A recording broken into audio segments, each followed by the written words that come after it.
Hablamos de un caso que nos ha castigado a todos, Sí, ¿no? la verdad que nos tiene Cachetazo, un un golpe. cachetazo, un golpe fuerte, la muerte de la viuda de Ricardo Fermín Alvareda, una de las víctimas más salvajes de la dictadura en el año 79. Bueno, apareció muerta el sábado por la mañana en su domicilio de barrio Poeta Lugones Anexo, y bueno, eso generó un terremoto a nivel político, social, de derechos humanos, porque realmente no se había vivido esto de un episodio tan horrendo con respecto a una persona víctima de la dictadura y su familia.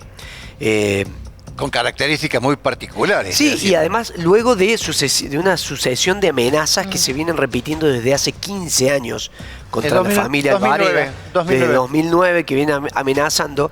Hay que poner un poco en contexto esto, por ahí si quieren cruzamos algunas ideas, pero a mí me parece necesario poner en contexto de quién estamos hablando y de qué historia estamos hablando. Adolfo, antes de que pongas ese contexto, apareció una leyenda pintada en la casa que dice: ahora vamos por tus hijos. Digamos, si fuese un asesinato en ocasión de robo, si se verificase eso, uno diría, bueno, es un caso de inseguridad que le tocó a una persona que ya fue víctima. Claro.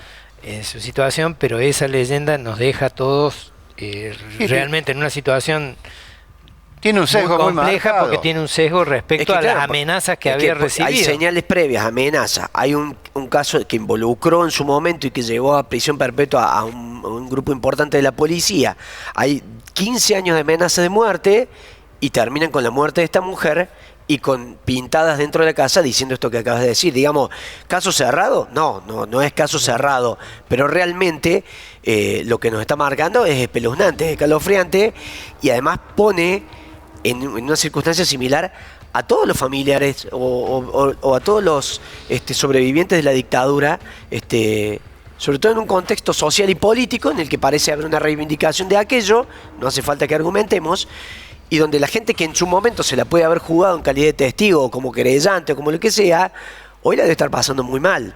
Pero bueno, les quería contar, antes de contar de la muerte de esta mujer, quién era Ricardo Fermín Alvareda. Eso es lo más particular, que es porque importante, no es una víctima cualquiera. No es una víctima cualquiera. Ricardo Fermín Alvareda era un subcomisario de la policía, ingeniero en telecomunicaciones, que trabajaba en el área de comunicaciones, no comunicaciones prensa, sino comunicaciones, las radios, digamos, de la policía.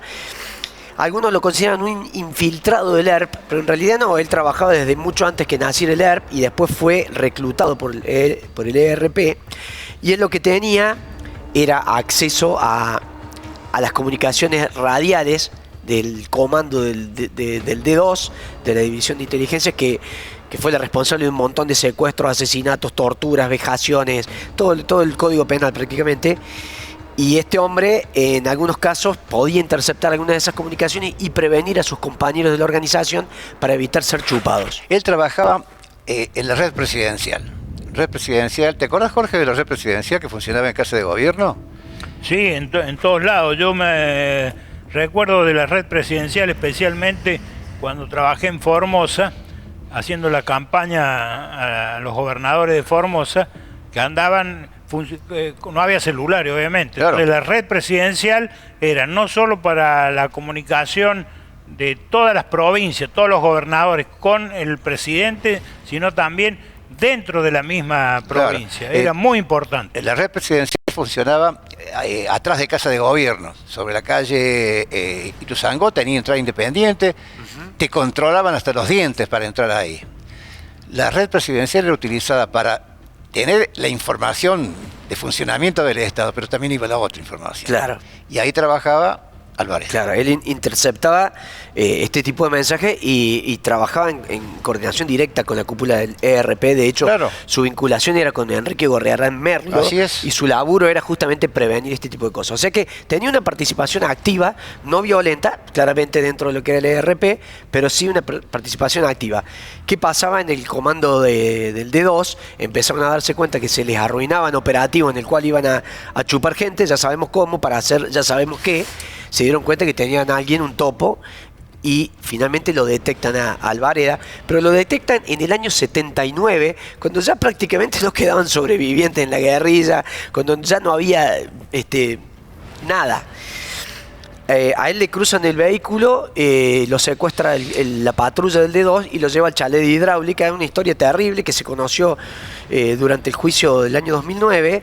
Que se llama Causa Alvareda. Se llama Causa varias Alvareda. víctimas, pero era tan notable este caso que es el que le dio nombre. Era fuertísimo. Lo llevan al chalet de hidráulica, una casa que estaba al frente del paredón del dique, supuestamente en poder de inteligencia de la policía para evitar o prevenir un posible atentado al paredón. Al paredón, pero en realidad eso se convirtió en un centro clandestino de secuestro, tortura y muerte.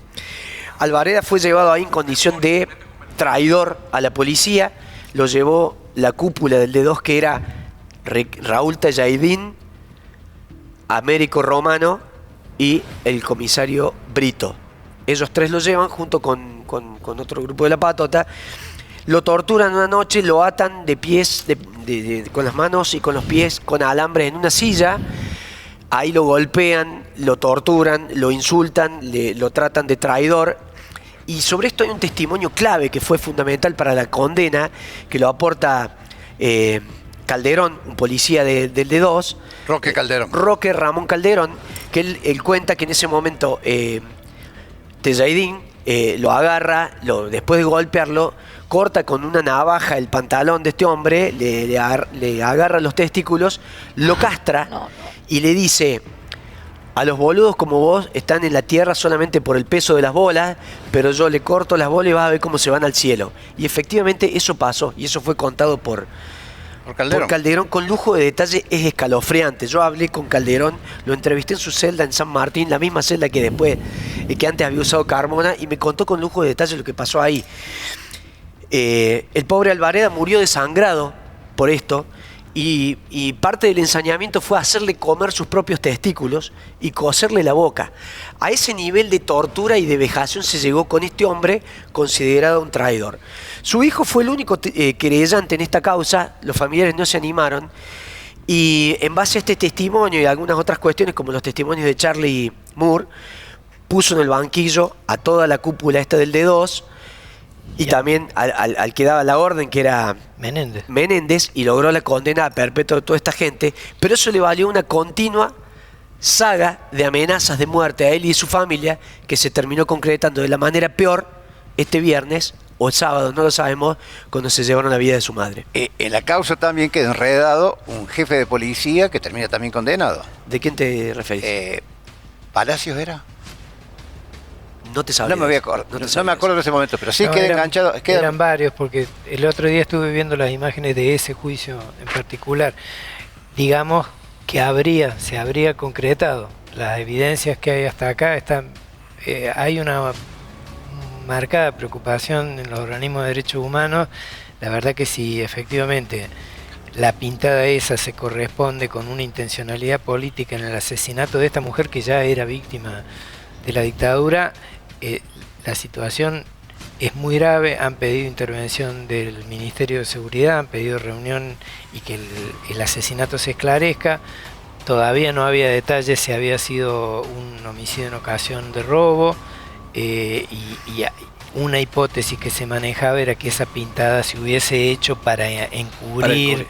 Pero claro, la verdad que tenés que saber... tiene que cobrar los 76 millones de resarcimiento por la muerte en dictadura. Sí, eso también empioja un poco la investigación. Pero no lo cobraron. El dinero no se ha cobrado todavía, por lo menos. No se sabe bien. Sí, fue 76 millones y fue publicado en el boletín oficial de la semana pasada. Entonces de ahí podrían haber tomado a algunos interesados en robarlo. Esa es una versión.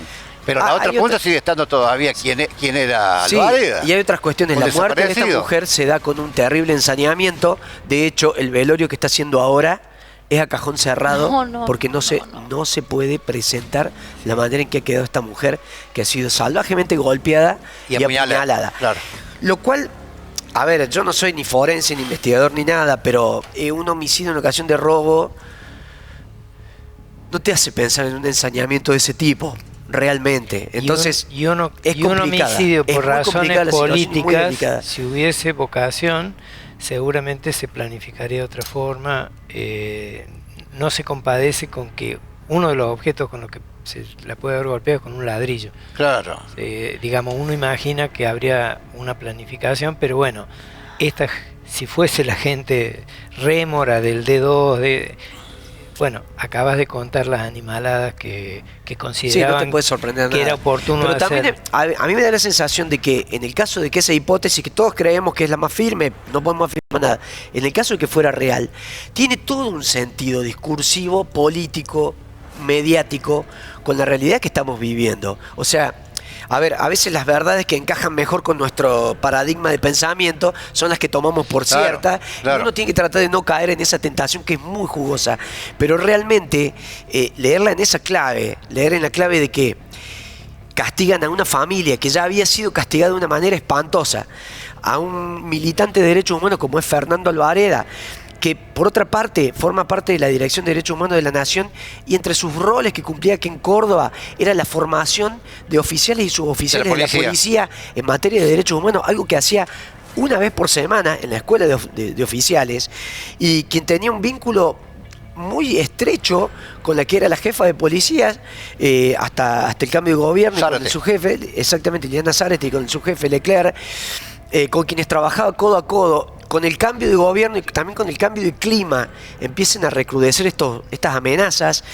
Digamos, hay una serie de mensajes que, ciertos o no, llegan y se entienden. Entonces, yo no quisiera estar hoy en la piel de un familiar desaparecido, no me gustaría estar en la piel de un ex detenido desaparecido, como hay muchísimos.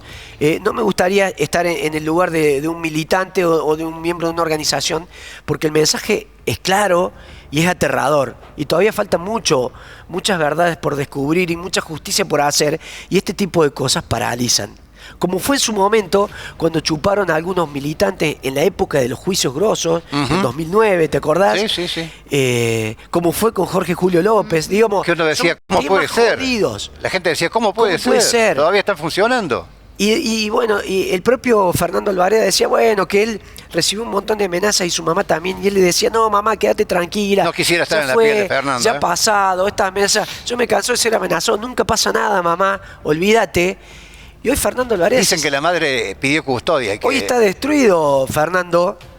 ¿Cómo sabes que está destruido? Porque lo dijo en una entrevista con un medio colega que habló, y dijo, yo hoy me siento culpable de la muerte de mi mamá. Sospecho de todos, dijo también. También dijo eso.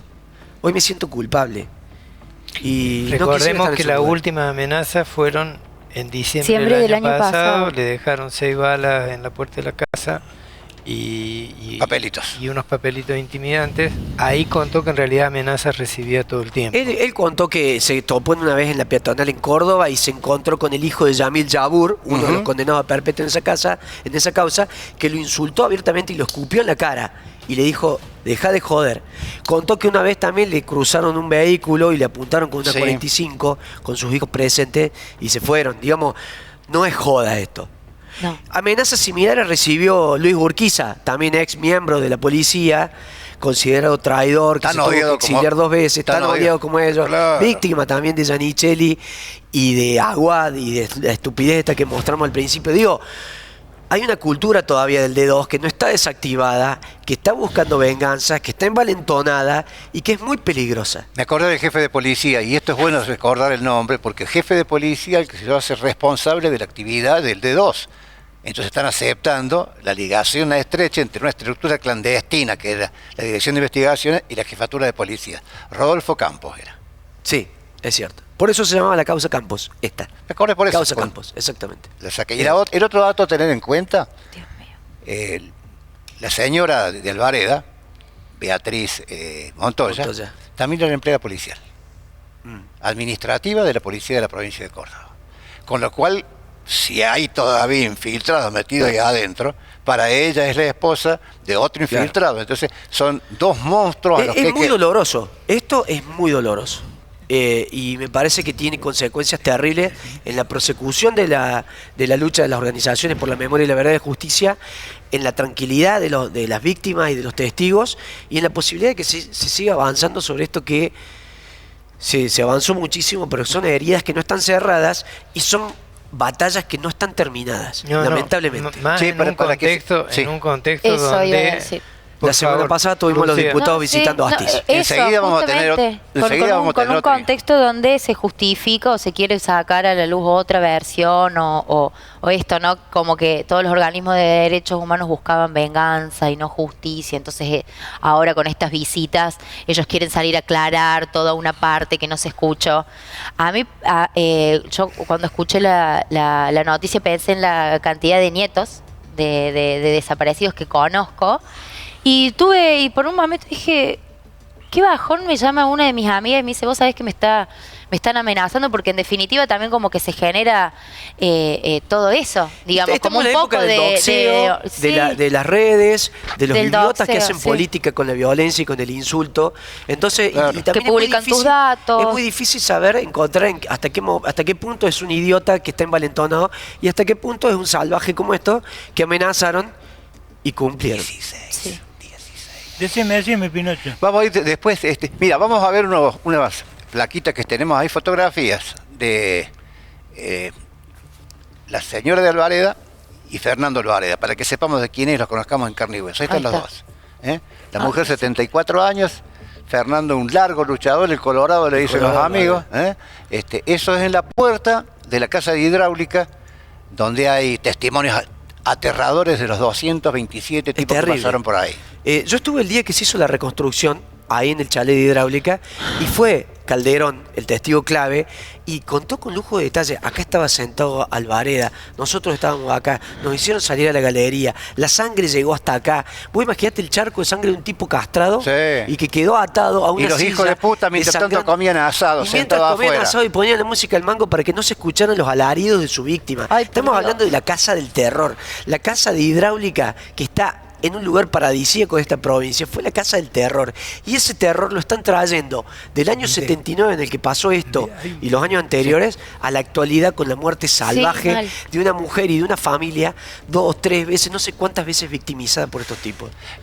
Vamos a ir con un video que tiene que ver con algo que ocurrió hace 3 años, que fue la recuperación de la identidad de el perro, le decían a Alvareda, el perro Alvareda, cuando le devuelven su carácter, por supuesto desaparecido, le devuelven su carácter de empleado del Estado y le entregaban a la familia el documento. Ahí está, mirá. Jorge, vayamos con el 16, que tiene que ver, el punto 16 tiene que ver con esto. Pensiones de adorno. Amigos, quienes hemos conocido su historia, sabemos quién fue Ricardo, pero el resto de la sociedad quizás no. Y creo que lo que hoy se ha concretado, lo que estamos concretando, hoy se transforma en la posibilidad de que esto que sabemos algunos, lo sepan todos. Hoy, un pedazo de la historia de Ricardo se encuentra finalmente plasmada en verdad en la construcción de un legado que podrán compartir no solo con su familia, sino con todo el resto de la sociedad.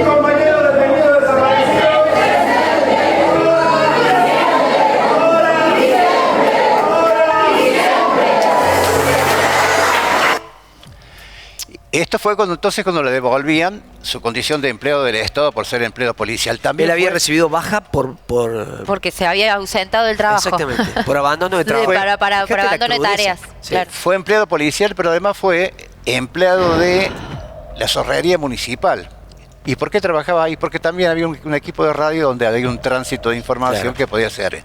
A Alvareda, la cúpula del PRT en Córdoba, le ofrece irse. Le habían preparado documentos falsos para que pudiera salir del país y ya tenía un Tenía lugar un de- salvoconducto para tenía un huir. salvoconducto para ir a Europa. Y dijo que no, que se quedaba acá para lucharla desde adentro de la policía. Con eso estaba todo definido cuál era la actitud que tenía.